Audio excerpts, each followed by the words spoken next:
ready?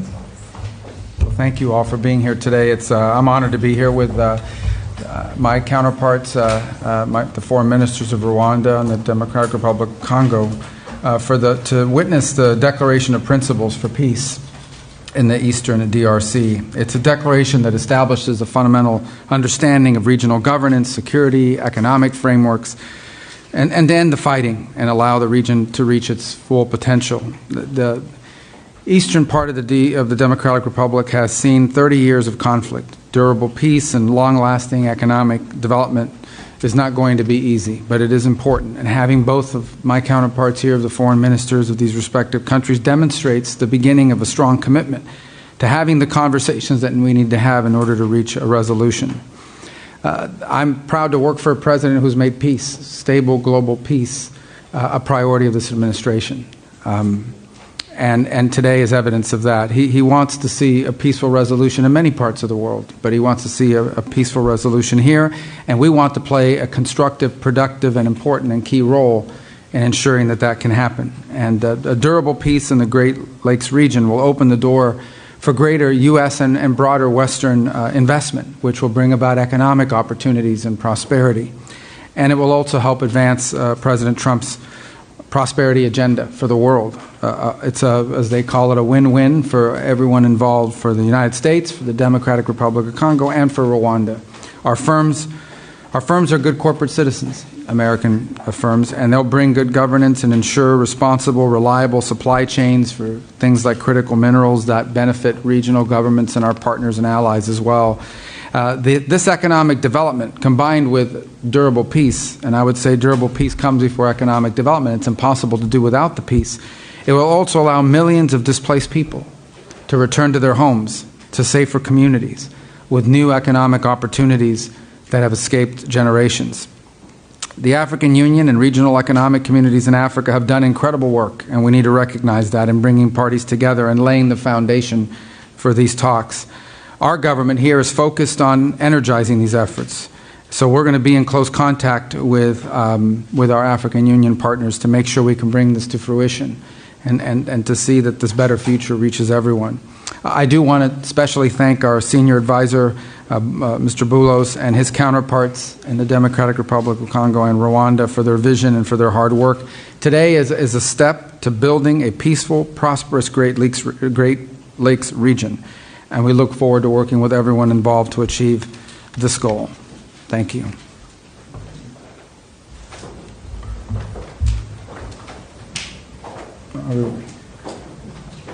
Okay, perfect. Thank you. Mr. My apologies. I should have turned to no. you. I apologize. I was looking. No worries. Thank you. Mr. Secretary of State, Honorable Senator Marco Rubio, His Excellency Mr. Olivier Nduhungirehe, Minister of Foreign Affairs of the Republic of Rwanda, Excellencies, distinguished guests, ladies and gentlemen, today marks not an end but a beginning, a necessary step towards peace taken with resolve and purpose. This moment carries particular weight for the Democratic Republic of the Congo. In Goma, in Bukavu, and beyond, the reality of displacement, insecurity, and hardship continues. For us, the urgency of this initiative is not theoretical, it is human. We signed this Declaration of Principles not as a symbolic gesture, but as a political commitment, a reaffirmation of principles enshrined in international law, and most recently echoed in the UN Security Council Resolution 2773, a resolution calling for the immediate, unconditional, and verifiable withdrawal of all foreign troops from sovereign territory of the DRC. We are clear in the Great Lakes region, peace must come first, followed by the rebuilding of trust, and then, only when conditions are right, the careful reopening of a path to meaningful bilateral cooperation. Too many past efforts have failed because sequencing was ignored and accountability postponed. Peace and development cannot rely only on good intentions. They must be built on responsibility, clear commitments, measurable timelines, and consequences for non-compliance. This is the only way to restore credibility, not just among states, but with the people who are waiting for peace to become real. The signature of today's Declaration of Principles heralds renewed hope. It reflects the U.S. resolve to complement and support regional and international efforts. This initiative brings accountability and draws the hard lessons from past efforts that have failed to materialize. So the good news is there is hope for peace. The real news, Peace must be earned, and it will require seriousness, transparency, and sincerity. We welcome the leadership of the United States of America, a country that has shown steadfast support, consistent principles, and resolve in multilateral forums, especially within the United Nations Security Council. Mr. Secretary, Senator Rubio, I would like to express our deep gratitude.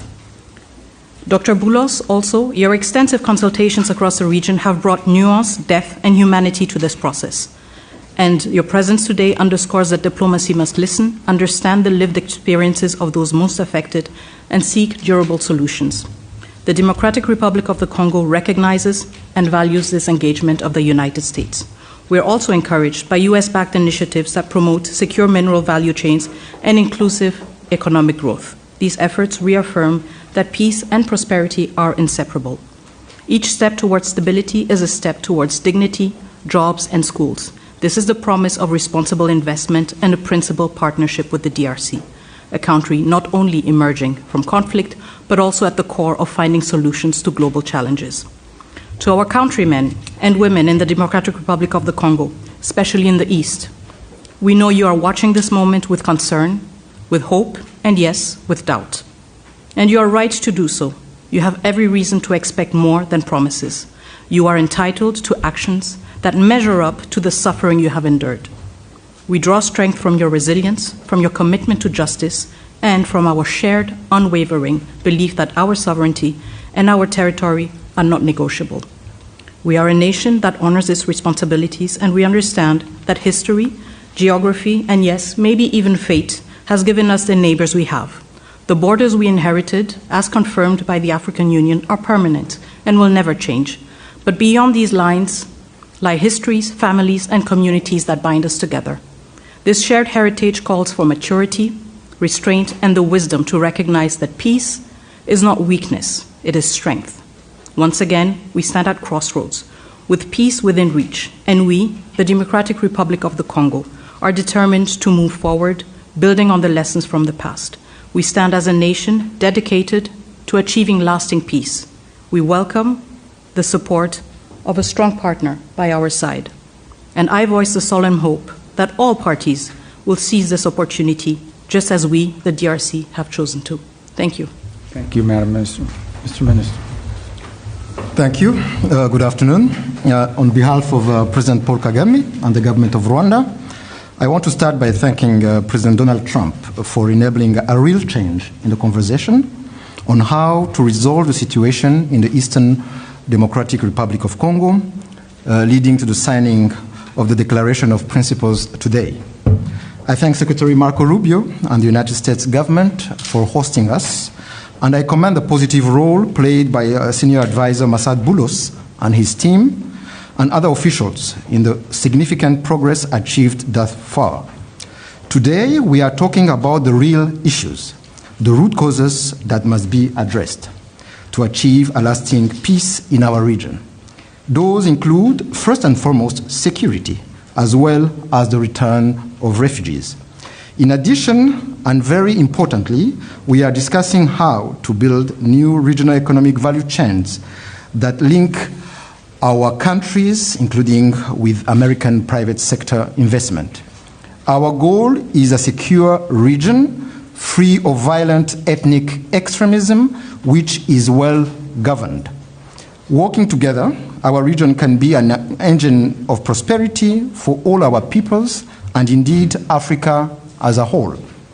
The Declaration of Principles opens the door to a definitive peace agreement, giving fresh impetus to ongoing efforts of the Africa-led process under the East African Community and Southern African Development Community, as well as the Doha track, facilitated by the State of Qatar, where we have seen important breakthroughs in recent days. Our common aim is to conclude a comprehensive peace agreement as soon as possible.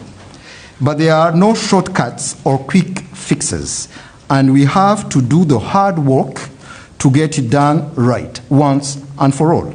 Rwanda is committed, and we are ready to continue working together with all the partners in of this initiative. I thank you all. Thank you. All right. There he is. Secretary Rubio is signing as a witness the Declaration of Principles between the government of the Democratic Republic of the Congo and the government of the Republic of Rwanda. This declaration commits the parties to mutual recognition of sovereignty and territorial integrity, addressing security concerns, promoting regional economic integration, facilitating the return of displaced persons, supporting MONUSCO, and drafting a peace agreement. These are serious commitments from each side. The Secretary's presence here today as a witness signifies the importance the United States places on resolving this conflict to ensure both countries and their people prosper. We're looking forward to working with both sides to further our existing partnerships and foster win-win outcomes for all.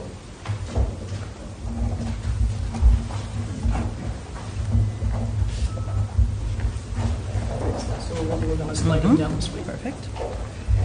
Thank you.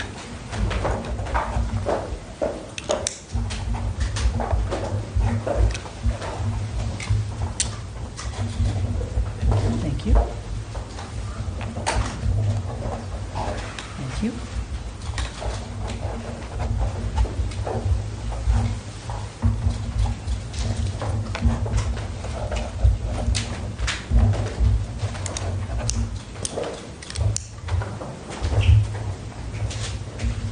Make sure you keep your pen. Good souvenir.